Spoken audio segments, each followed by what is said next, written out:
Senator Sheldon Whitehouse is a Democrat of Rhode Island. He serves in the Budget Committee, and he joins me now. Senator, I want to start with something that Brendan Buck just said, and I've heard a lot of people say, actually, from both parties.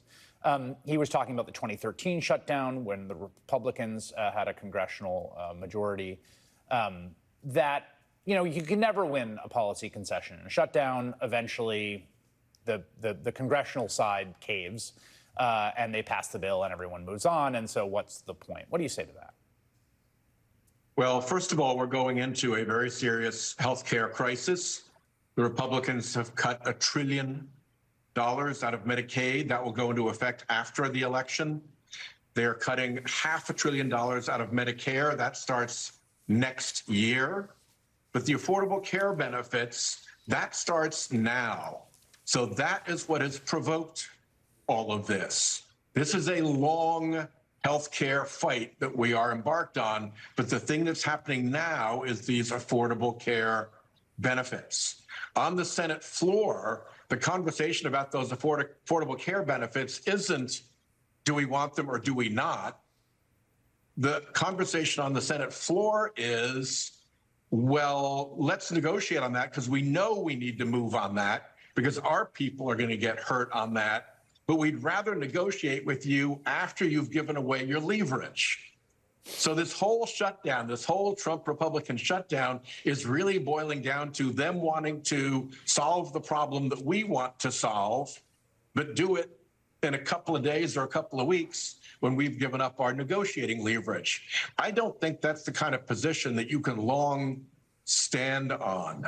The two big plays out there are extending the Affordable Care Benefits and moving forward on some of the big appropriations bill that will solve the continuing resolution problem. If we could move to proceed on the defense and labor HHS big appropriations bills and push out the Affordable Care Act, this goes away. This is a Republican-created shutdown designed to try to let them keep cutting health care. And we want to stop that. And by putting the spotlight on that, I think they really have no choice, particularly with the Medicare cuts looming behind and the Medicaid cuts looming behind that. This is a big deal. I want to play for you. I mentioned it in the previous block, Senator Steve Daines of Montana. And again, there's so much sort of spin about like who's blaming it that I always find it refreshing when people are actually just stating what their actual policy commitments are. Like what legislation do you like or not like? So here is Daines being asked about the substantive issue here, right? Which are these supports for people who are on the exchanges to keep their premiums lower than they would be otherwise, which will spike and are going to run out. Here's what he had to say. Take a listen. Are you in favor of extending the COVID Obama subsidy or the subsidies for Obamacare? I'm not. You look at this was always meant to be a temporary emergency COVID era subsidy. It's a $350 billion price tag, and it is absolutely rife with fraud, waste, and abuse. And so it is not a good idea to extend it. We don't deny the fact there are increases coming in health care costs and insurance premiums, but it's not because of the loss of this subsidy. That's a very, very small percentage. There's overall health care costs are going up because of inflation, because of some new expensive drugs that are being more utilized.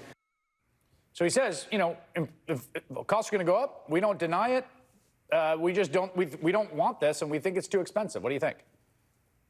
Well, undoubtedly, as you've just seen, there are some Republicans who would like to get rid of the Affordable Care Benefits that 20 million of their fellow Americans rely on. And Senator Daines is entitled to his position.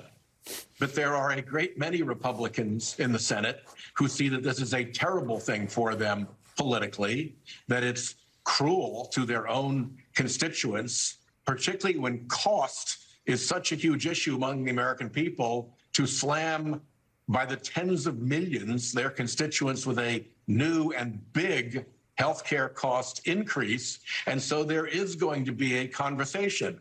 I doubt Senator Daines is going to be in that conversation because he seems satisfied to strip that benefit from 20 million Americans. But for the Republicans for whom that's not okay, they're the ones who are going to be making the deal. I want to just show, just so people get a sense of this, this is Kaiser Family Foundation running the numbers on some of this stuff. I mean, we're talking about real huge increases. So if this expires, which again is the current position of the Republican leadership and Steve Daines, and again, I think they really believe in this. They're not pretending. Democrats want to extend them. Like, that's what people are looking at the kind of spikes that could be happening. And this would happen, open enrollment's happening right now, right? So this is at the doorstep, is my understanding. Yeah, people are getting these notices right now. This is a right now thing. And this isn't, let's negotiate this next January. This is happening now. And that's why we're forcing this battle now, so that they have to look at this now. And I went to the Senate floor a few days ago to talk about one individual Rhode Islander, a retired mental health counselor. Her monthly premium is going to go up $477 monthly. How many retired mental health counselors do you think there are in this country who can afford a sudden $470+ hit to their monthly budget? It just is, it makes no sense. And that's why I think we can be confident that the cooler heads and the more sensible people on the Republican side are going to say, you're right. What you're asking us to do is something that we kind of actually want to do. And to the extent you want us to pass appropriations bills, we kind of want to pass those too, because they passed out of our committees under Republican leadership. That's a fair point, yeah. So these aren't hard asks. They just like cutting health care. It's like a fetish with them, and they're getting over it now when they're faced with this immediate consequence. Senator Sheldon Whitehouse, Rhode Island, thank you for your time tonight.